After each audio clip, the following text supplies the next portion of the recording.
C'est le soir, ma femme me demande de couper le gigot et donc je vais commencer à couper ce morceau de viande. La viande se détache, il y a une goutte de sang qui va perler et ça va me bloquer.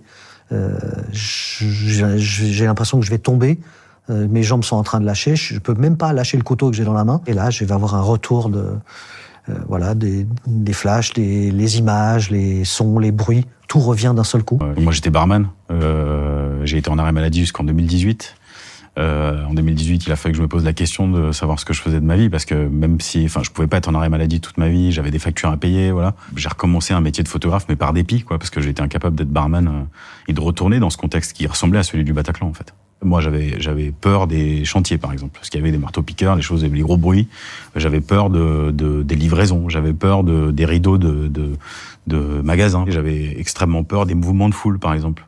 Pas forcément des mouvements de foule dangereux, mais par exemple, souvent dans le métro, quand on voit plein de gens sortir du métro en même temps, ça, c'était quelque chose pour moi qui était extrêmement dur. Et on a vu des dizaines et des dizaines de personnes s'échapper du Bataclan, et entre autres, certaines s'effondrer, parce qu'on leur tirait dessus, en fait. On capte tous les signaux qu'on voit, et notre cerveau interprète aussi les choses d'une manière qui est pas juste.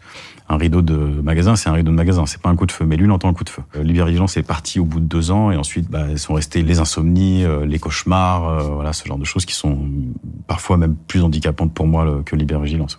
Il y a un truc qui me travaille énormément et que je cite dans mon livre, c'est en fait, il y a une jeune femme qui a crié aux terroristes « Pourquoi vous faites ça ?»